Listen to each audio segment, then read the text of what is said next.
నమస్కారం ETV news కు స్వాగతం. రాబోయే 2 ఏళ్లలో ఆంధ్రప్రదేశ్లో క్వాంటమ్ కంప్యూటర్లను ఉత్పత్తి చేసి ఎగుమతి చేస్తామని ముఖ్యమంత్రి చంద్రబాబు వెల్లడించారు. విశాఖలో ఈ గవర్నెన్స్ జాతీయ సదస్సులో పాల్గొన్న చంద్రబాబు డిజిటల్ ఏపీ సంచికను ఆవిష్కరించారు. కేంద్ర ఎలక్ట్రానిక్స్ సమాచార సాంకేతిక శాఖ ఆంధ్రప్రదేశ్ ప్రభుత్వం సంయుక్తంగా చేపట్టిన ఈ సదస్సును civil service and digital transformation థీమ్తో ఇవాళ రేపు నిర్వహిస్తున్నారు. ఈ సదస్సులో ప్రారంభ ఉపన్యాసం చేసిన చంద్రబాబు ఆంధ్రప్రదేశ్ ప్రభుత్వం పెద్ద ఎత్తున సాంకేతిక పరిజ్ఞానాన్ని ఉపయోగిస్తున్న విషయాన్ని వివరించారు. ఇప్పటికే వాట్సాప్ గవర్నెన్స్ ద్వారా 751 ప్రభుత్వ సేవల్ని ప్రజలకు అందిస్తున్నట్లు గుర్తు చేసిన సీఎం ప్రస్తుతం క్వాంటమ్ కంప్యూటింగ్ పై పూర్తి స్థాయిలో దృష్టి పెట్టినట్లు వెల్లడించారు. అమరావతిలోని క్వాంటమ్ వ్యాలీ నుంచి క్వాంటమ్ కంప్యూటర్ల తయారీ చేపడతామన్నారు. ఇదే సమయంలో ప్రధాని మోదీ ప్రకటించిన స్వదేశీ నినాదాన్ని సమర్థించిన చంద్రబాబు భారత్కు అద్భుతమైన భవిష్యత్తు ఉందని పేర్కొన్నారు. 2047 కల్లా భారత్ అతిపెద్ద ఆర్థిక వ్యవస్థగా ఎదుగుతుందని ధీమా వ్యక్తం చేశారు. ఏపీలో ప్రతి ఇంటి నుంచి ఒక పారిశ్రామికవేత్త రావాలనే లక్ష్యంతో పనిచేస్తున్నట్లు గుర్తు చేశారు. స్టార్టప్లకు కూడా విస్తృత అవకాశాలు ఉన్నాయని చంద్రబాబు పేర్కొన్నారు.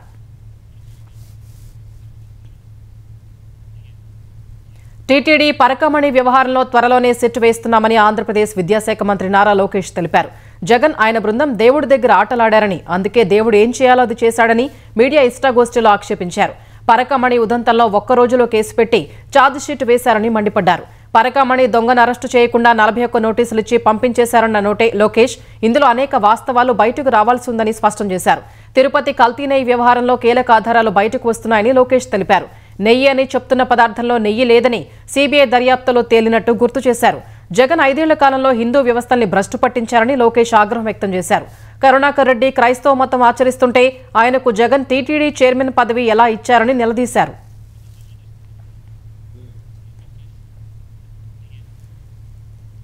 ప్రభుత్వ పాఠశాలలో ప్రతి తరగతికి ఒక ఉపాధ్యాయుడు ఉండేలా చర్యలు తీసుకుంటున్నట్లు ఆంధ్రప్రదేశ్ విద్యాశాఖ మంత్రి నారా లోకేష్ చెప్పారు. ప్రాథమిక పాఠశాలల విలీనంపై నరసరావుపేట ఎమ్మెల్యే చదలవాడ అరవింద్ బాబు అడిగిన ప్రశ్నకు సమాధానమిచ్చిన మంత్రి వైసీపీ హయాంలో 117 జీవో ద్వారా పాఠశాలల విలీనం చేయటం వల్ల విద్యా ప్రమాణాలు దిగజారాయని తెలిపారు. 10 లక్షల మంది విద్యార్థులు ప్రభుత్వ పాఠశాలలకు దూరమయ్యారని మంత్రి పేర్కొన్నారు. కూటమి ప్రభుత్వంలో మనబడి మన భవిష్యత్తు నినాదంతో ముందుకు వెళుతున్నామన్న లోకేష్ విద్యార్థుల సంఖ్య ఆధారంగా టీచర్ల నియామకం గదుల నిర్మాణం చేపడుతున్నట్లు చెప్పారు. ప్రభుత్వ పాఠశాలల్లో సీట్లు నిండి నో అడ్మిషన్ బోర్డు పెట్టే స్థాయికి వెళ్లాలని లోకేష్ ఆకాంక్షించారు. ఇప్పటికే 100 పాఠశాలల్లో అలాంటి పరిస్థితి ఉందన్న ఆయన దాతల సహకారంతో ప్రభుత్వ బడుల్లో భవనాలు నిర్మించి వాటికి వారి పేర్లు పెడుతున్నట్లు వివరించారు. విజయవాడ విశాఖ మెట్రో రైల్ టెండర్లలో పాల్గొనేందుకు జాయింట్ వెంచర్స్ కు అవకాశం కల్పించినట్లు AP metro rail corporation MD Ramakrishna Reddy తెలిపారు. తొలి దశలో విశాఖ మెట్రో 46.23 కిలోమీటర్లు, విజయవాడలో 38 కిలోమీటర్లకు సంబంధించి 40% సివిల్ పనులకు ఇప్పటికే టెండర్లు పిలిచినట్లు రామకృష్ణారెడ్డి చెప్పారు. టెండర్ నోటిఫికేషన్ విడుదల తర్వాత జరిగిన ప్రీ బిడ్ మీటింగ్ కు హాజరైన కాంట్రాక్టు సంస్థలు పలు వినతులు ఎండీ దృష్టికి తీసుకొచ్చారు. టెండర్లలో పాల్గొనేందుకు జాయింట్ వెంచర్స్ కు అవకాశం ఇవ్వాలని, పనుల్ని చిన్న చిన్న ప్యాకేజీలుగా విభజించి టెండర్లు పిలవాలని కోరారు. ఈ విజ్ఞప్తులపై ఉన్నతాధికారులతో చర్చించిన తర్వాత ఓ నిర్ణయానికి వచ్చినట్లు రామకృష్ణారెడ్డి చెప్పారు. అయితే గరిష్టంగా 3 కంపెనీలు కలిసి జాయింట్ వెంచర్ పేరుతో టెండర్లలో అవకాశం ఇస్తున్నామని తెలిపారు. మరోవైపు 2 ప్రాజెక్టులను రికార్డు టైంలో 2028 నాటికి పూర్తి చేయనున్నట్టు చెప్పారు. ఇతర రాష్ట్రాల్లో మెట్రో ప్రాజెక్టుల అధ్యయనం తర్వాతే ఈ నిర్ణయం తీసుకున్నట్టు అధికారులు తెలిపారు. విశాఖ మెట్రో టెండర్ల దాఖలకు అక్టోబర్ 10, విజయవాడ మెట్రో టెండర్లు వేయడానికి అక్టోబర్ 14న తుది గడువు విధించినట్లు ఏపీ ఎంఆర్సీఎల్ ఎండీ రామకృష్ణారెడ్డి చెప్పారు.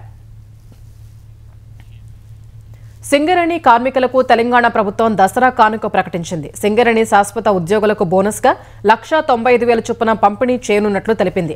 ఈ మేరకు సింగరేణి లాభాల్లో 34%, 41,000 మంది శాశ్వత ఉద్యోగులు, 30,000 మంది కాంట్రాక్ట్ ఉద్యోగులకు పంపిణీ చేయనున్నట్లు ముఖ్యమంత్రి రేవంత్ రెడ్డి, డిప్యూటీ సీఎం భట్టి విక్రమార్క ప్రకటించారు.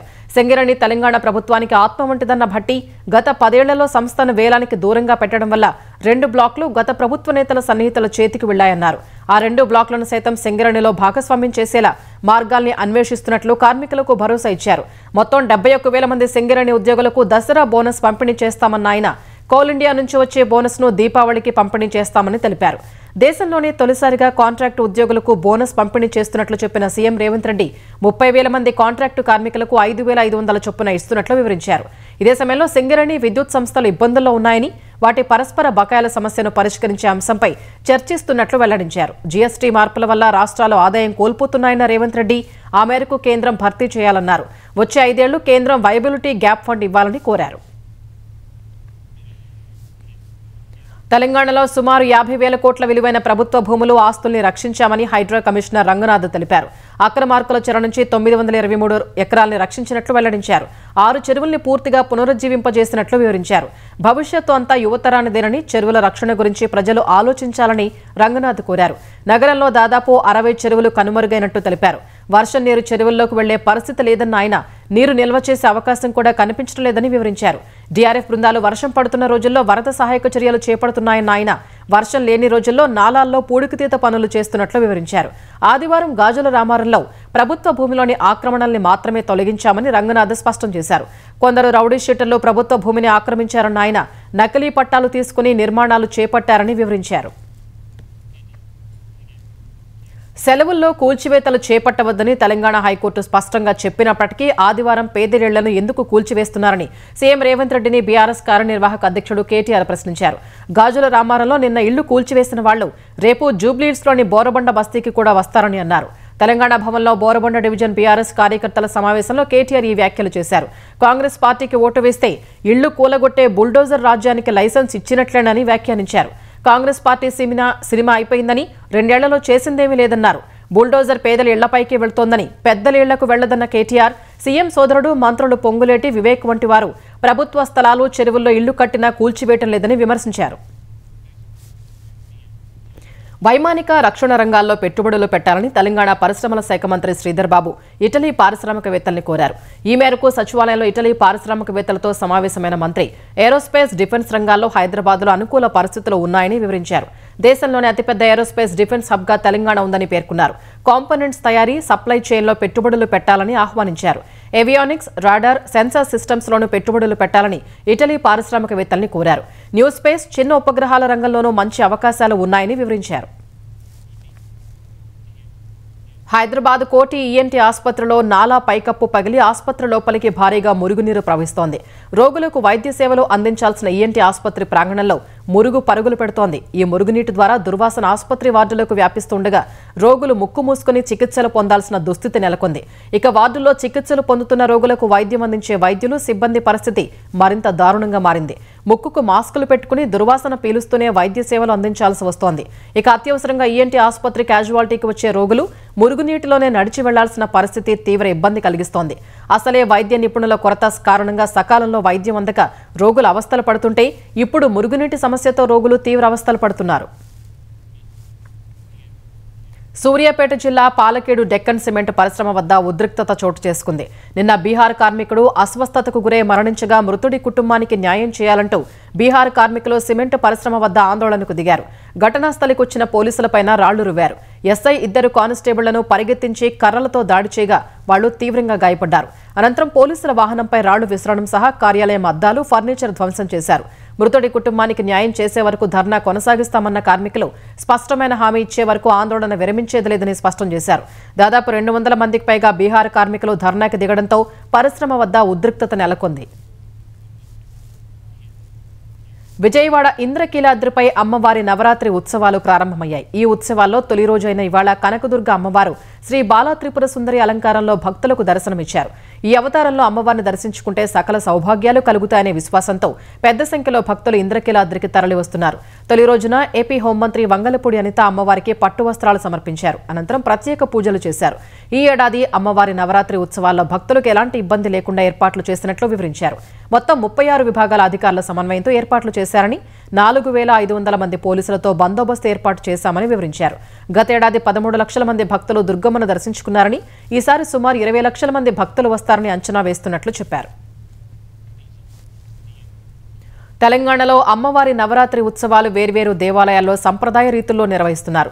ఓరుగల్లు వాసుల ఇలవేల్పు భద్రకాళి అమ్మవారి ఆలయంలో అమ్మవారు మొదటి రోజున బాలా త్రిపుర సుందరి అలంకరణలో భక్తులకు దర్శనమిచ్చారు.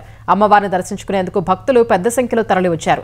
అటు నిర్మల్ బాసర శ్రీ జ్ఞాన సరస్వతి అమ్మవారి ఆలయంలో నవరాత్రి ఉత్సవాలు అట్టహాసంగా ప్రారంభమయ్యాయి.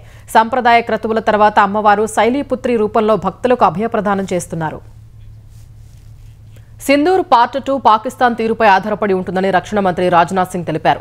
మొరాకో పర్యటనలో ఉన్న ఆయన అక్కడి ప్రవాస భారతీయులతో ముచ్చటించారు. ఈ సందర్భంగా ఆపరేషన్ సింధూర్ విజయాల్ని వారితో పంచుకున్నారు. ఉగ్రవాదులకు మద్దతిస్తున్న పాకిస్తాన్కు సరిహద్దుల్లోనే కాకుండా వారి సొంత గడ్డపైన గట్టిగా బుద్ధి చెప్పామని రాజ్నాథ్ సింగ్ తెలిపారు. తాము మతం చూసి పాకిస్తాన్లో ఉగ్రవాదుల్ని మట్టుబెట్టలేదని, వారు చేసిన పనుల కారణంగా చంపేశామని రాజ్నాథ్ వివరించారు. స్నేహితులు మారొచ్చు కానీ పొరుగువారు ఎప్పటికీ మారరంటూ దివంగత ప్రధాని వాజ్పేయి చెబుతుండేవారని రాజ్నాథ్ గుర్తు చేశారు. అందుకే దాయాదిని సరైన మార్గంలోకి తీసుకొచ్చేందుకు ప్రయత్నిస్తున్నామని చెప్పారు. కాంగ్రెస్ మనస్తత్వం వల్ల ఈశాన్య రాష్ట్రాల అభివృద్ధికి నోచుకోలేదని ప్రధాని నరేంద్ర మోదీ అన్నారు. అరుణాచల్ ప్రదేశ్లో పర్యటించిన ప్రధాని 5,000 కోట్ల రూపాయల విలువైన ప్రాజెక్టులకు ప్రారంభోత్సవాలు, శంకుస్థాపనలు చేశారు. ఈటానగర్లో జరిగిన సభలో మాట్లాడిన ప్రధాని అభివృద్ధి సవాలుగా మారిన చోట ఆ ప్రాంతాల్ని వెనకబడిన ప్రాంతాలుగా కాంగ్రెస్ ప్రకటించి వదిలేసేదని ఆరోపించారు. ఆ మనస్తత్వం వల్ల అరుణాచల్ ప్రదేశ్ సహా ఈశాన్య రాష్ట్రాలకు తీవ్రమైన హాని జరిగిందన్నారు. తాను అధికారంలోకి వచ్చినప్పటి నుంచి అభివృద్ధి కేంద్ర బిందువుగా సాగుతున్నామని చెప్పారు.